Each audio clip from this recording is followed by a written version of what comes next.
Journeying through the Psalms, and today we're in Psalm chapter 11. And this is a great psalm, and I have been suggesting as we study these psalms that it begins to surface why David was a man after God's own heart. Because whether he was facing difficulties on the outside from adversaries or because of he himself, God himself in rather, he always turns to God.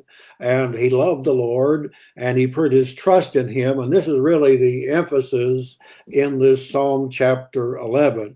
And as you pray through the Psalms, it's important to grab some of these principles and precepts that will lift you up in prayer and draw you closer, much, much closer to God if we could emulate the prayers of David from the heart.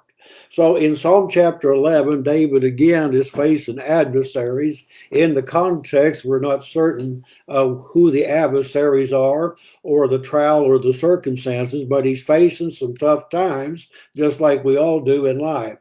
All of us face difficult times, and it's especially important when we do that we turn to God. So let's look at the psalm. It's a very brief psalm, and we're starting in verse number 1. And again, just think very slowly and ponder when David said, "In the Lord is my refuge," literally, because the Lord is his refuge. It's his place of safety. It's a place where he can go. It's a place where he trusts in. So it's a tremendous statement, and yet it's so profound, because if that's true of us, then we're able to face the difficulties that we have to in life. So David says, "In the Lord I put my trust," or "He is my refuge." And notice how say in the King James. In other words, and this is very important to think about, there are some who are saying some things to David. They appear to be very close friends or supporters of David. And I just want you to think about something here. Is very, very important.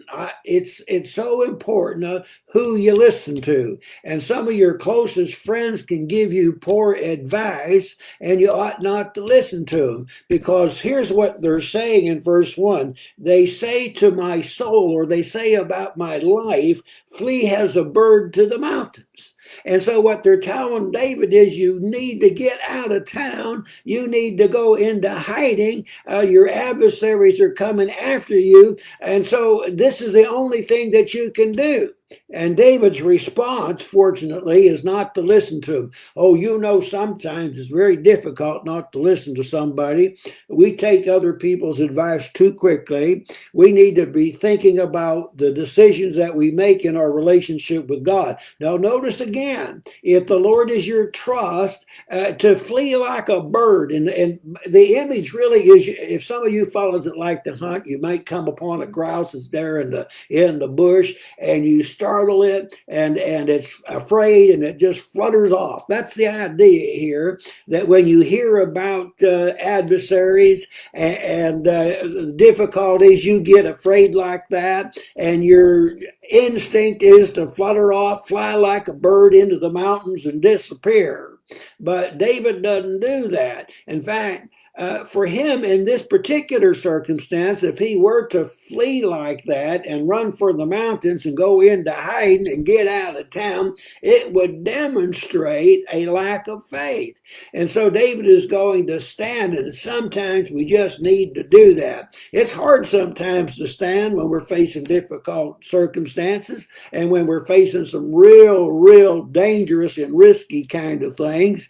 It's the natural DNA in us is we want to flee and get away from it all.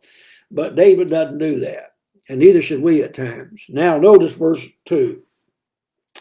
For lo, the wicked, the ungodly bend the bow.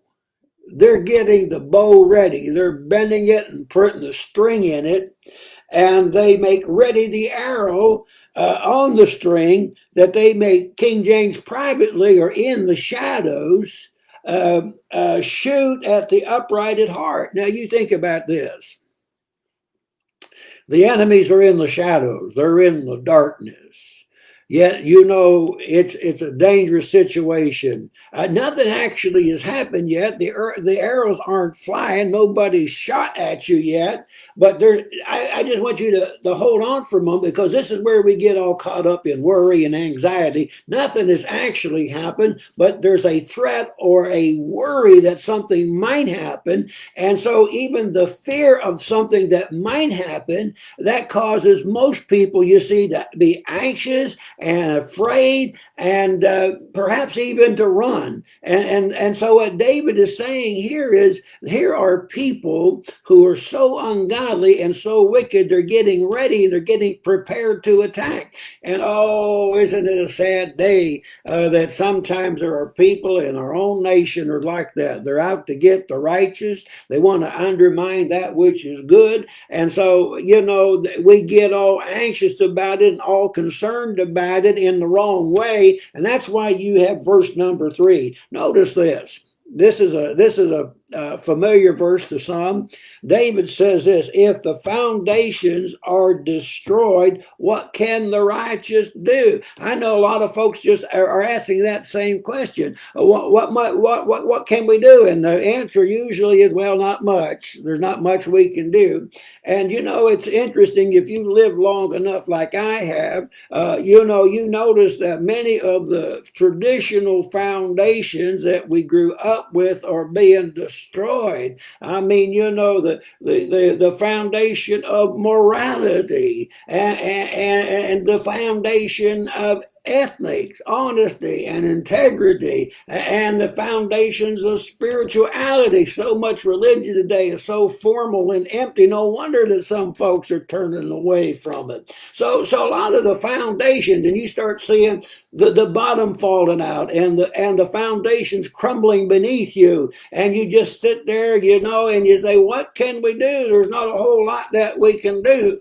And so that's that kind of a disparity and depression. And I can't get into a lesson this morning about some things we ought to do about all this business, but notice verse number 4. In spite of all the dark days and these ungodly people in the shadows have an agenda to work against that which is good, even in our own country, what he says is, you need to remember something, and that's verse number 4, that the Lord is in his holy temple. The Lord's throne is in heaven. What's he saying here? He's simply saying, in spite of how it looks, God is in control. He is sovereign. He is ruler. And he knows, if you notice, that his eyes behold, that he sees what's going on. And he even brings out that little phrase about the eyelids try or test. In other words, when you're squinting your eyes like you see me, you are concentrated and you're looking hard at something. And so the Lord not only sees, but he is scrutinizing, and he's not missing anything. And so you see, here the foundations are crumbling, but God's not crumbling. He's in control. It may not look like it to you, but just remember, I got to thinking about this. If God isn't your refuge and you don't put your trust in that, you're all alone, and if you feel like you've been abandoned, you're going to look for some safety and some other refuge. You're going to find out that it's not there. You won't have peace of mind. You won't be able to handle it all. Not only on a collateral or a corporate sense or in a national sense, but that's true in a personal sense. Oh, if we could just get there today. If we could say, boy, my refuge, I want you to understand on the top of everything else that God is my refuge. I'm going to put my trust in him, no matter how dark it gets, no matter how threatening other people are, no matter if it looks like the bottom is falling out and the foundations are caving in, things aren't like they used to be. It's a tough time to live in, and we can just get into disparity and we can get depressed all about it, but we need to remember that God is in control. Now notice again verse number 5, the Lord tests the righteous. Now you kind of wish, and I do too sometimes, that particular verse was not in there, because you see, in these troublesome times, not only is God seeing what's going on, but he also puts us to the test. How are we going to respond in these difficult times?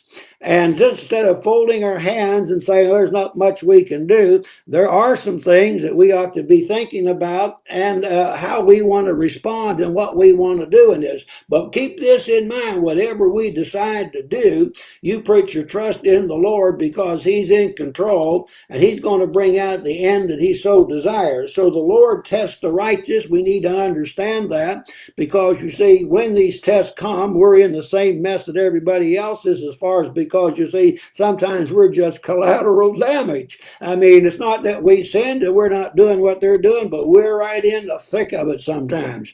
And so what he's saying, the Lord tries the righteous. In other words, these kind of things put us in a test, and God wants to see how we handle that kind of trial. Now, the wicked and him that loveth violence, notice this again, and we saw that, a guy that's bending the bow. They didn't have a machine gun back then. They had a sword and they had a bow, and when a guy bends the bow and hooks the strings on the end of it, he gets that arrow out, and man, he wants to kill. That's why it speaks about violence here. They love violence. Isn't it amazing?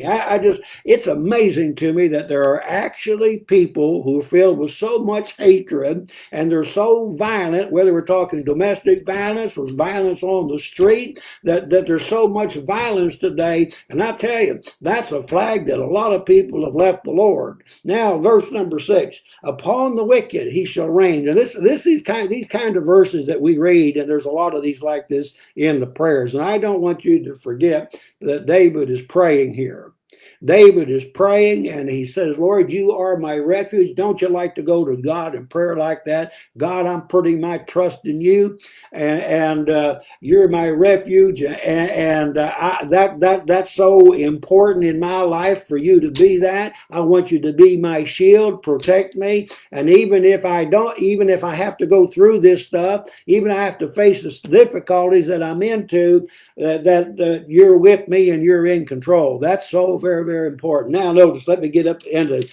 Here's what, as you read the Psalms, you're going to see this almost repetitive.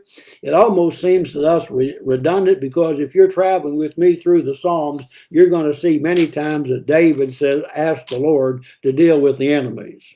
Let God take vengeance on them.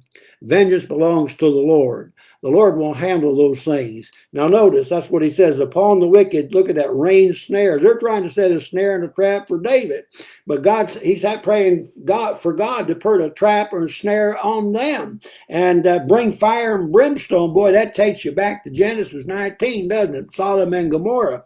And a horrible tempest. You see what he's praying? God, I want you to get these people. I want you to destroy those people. Bring brimstone and fire upon them. Trap them in their own traps, in their own snares, that they may receive that portion of cup for the. Now notice, and I know that's a tough prayer, that to pray that when there are people who are ungodly and they're enemies, and you pray to God, God take care of those enemies. I want you to do it. You know what's best. You know how to handle it. It's not that we're going to do that, but we want you to do that. We're not going to go out and do the same thing they do. We're not going to seek revenge on people, but God, I want you to take care of the evil, these ungodly people. Now notice this. That's a tough prayer. It really is, if you're thinking about it. Now, now notice this. He concludes by this, and it comes right after what he just said, that God is a righteous Lord. God is righteous. He will always do what's right. He is always fair, and he loves righteousness, and his face does uphold the upright. Now, there's a lot to say in that last phrase. You can tell how a person feels about you, thinks about you, by the way he looks at you. You can tell a lot of times just by the expression or the gestures on people's faces on what they are communicating. And what's interesting here, when he says God's face is upon the upright, here's what you really ought to get. God favors the upright. He looks upon the upright with love. You can look at his face and have hope, and you can trust in that face. You know that face is demonstrating concern and care and love for you. That's really the idea, that God looks at you in that particular way. Now, some of the Psalms are taught tough. This one was kind of tough because we see that a lot of the foundations are beginning to crumble. We're beginning to wonder what direction things are going to go in. But just remember, no matter how dark the days get or how they become, that you will put your trust and have your refuge in the Lord, and God will be upright. If you do what's right, then God will look upon you as favored. That's a tremendous psalm. I hope that's helped you today, and we'll be looking at Psalm, what is it, chapter 12 tomorrow. See you then.